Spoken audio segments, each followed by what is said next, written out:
Though Elvis Presley was known to be devoted to those he loved, he also had a short temper and had little patience for those he didn't like. Here are some celebrities Elvis couldn't stand. The careers of Elvis Presley and John Lennon took similar trajectories in that both were two of among the very biggest names in music and in popular culture as a whole at roughly the same time. Further, both men were big while the Vietnam War was going on.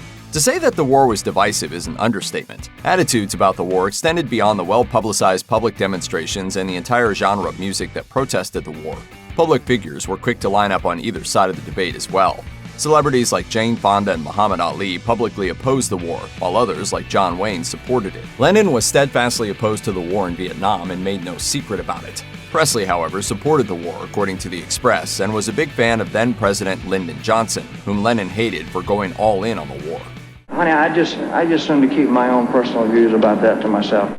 When the two men finally met in 1965, their conflicting attitudes about the Vietnam War quickly came to the surface. No sooner had the Beatles entered Elvis's home than the tension between the two became apparent, according to author Chris Hutchins. Hutchins arranged the meeting and later wrote about it in the book Elvis and Lennon, the untold story of their deadly feud. He told the Daily Mail, "Elvis's dislike of the pacifist Beatle was born from the night I took the Fab Four to his house for their first and last meeting. Why? Well, according to the Beatles press officer Tony Barrow, things started off on the wrong foot. Barrow told The Guardian, John asked what had happened to the old rock and roll Elvis, who at that point was mainly singing the soundtracks to his films. He was half joking, but he meant it. The tension was eventually eased by an old-fashioned jam session, but the hard feelings apparently lingered. Barrow told The Guardian, John said it had been about as exciting as meeting Engelbert Humperdinck. As for the other Beatles, they weren't exactly blown away either.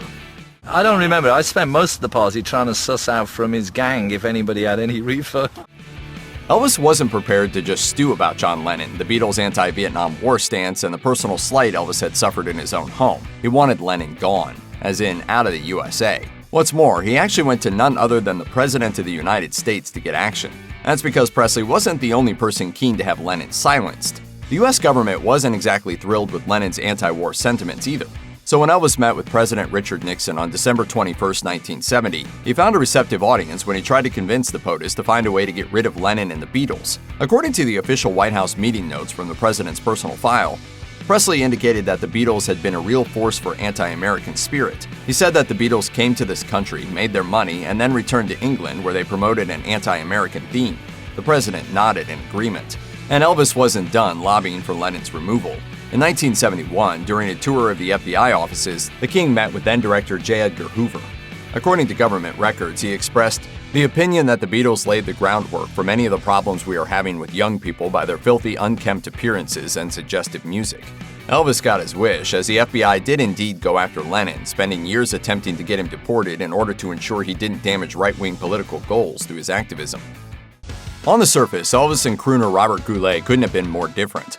The former was a boundary-pushing, controversial rock and roll pioneer, the latter an inoffensive ballad-singing performer whose presence wouldn't be unexpected on the Lawrence Welk Show. Legend has it that the short-tempered Elvis had little patience for seeing Goulet on TV, and once shot one of his television sets when he saw the crooner perform. But while it's apparently true that Elvis did shoot a TV while Goulet was performing, the rumors of a supposed beef between them may have been overblown. According to author Lisa Rogers, Goulet would later call Presley a, quote, personal friend.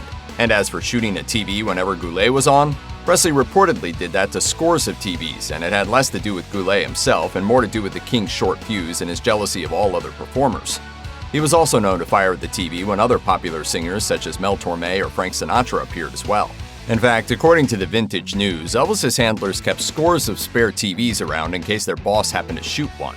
That's kinda screwy. By the middle 1950s, rock and roll was becoming a thing, with pioneers like Elvis, Bill Haley, and Chuck Berry bringing a new form of music to the masses and teenagers eating it up. This presented something of a problem for old guard musicians like Bing Crosby, Perry Como, and the like. Careers were threatened, and concerns were raised about what effect the new form of music was having on the morality of America's youth. And Frank Sinatra, for his part, basically called rock and roll garbage. According to The Express, in 1957, he said of rock and roll, "It fosters almost totally negative and destructive reactions in young people. It smells phony and false. It is sung, played, and written for the most part by cretinous goons." Elvis wasn't about to brook being called a cretinous goon by old Blue Eyes. In a press conference, Elvis responded by saying, "He has a right to his opinion, but I can't see him knocking it for no good reason. I admire him as a performer and an actor, but I think he's badly mistaken about this. If I remember correctly, he was also part of a trend. I don't see how he can call the youth of today immoral and delinquent. The two seem to have buried the hatchet eventually, at least professionally. In 1960, after Elvis completed his time in the US Army, Sinatra hosted a TV special called Welcome Home Elvis. No word whether anyone shot the TV. Check out one of our newest videos right here. Plus, even more grunge videos about your favorite stars of yesteryear are coming soon. Subscribe to our YouTube channel and hit the bell so you don't miss a single one.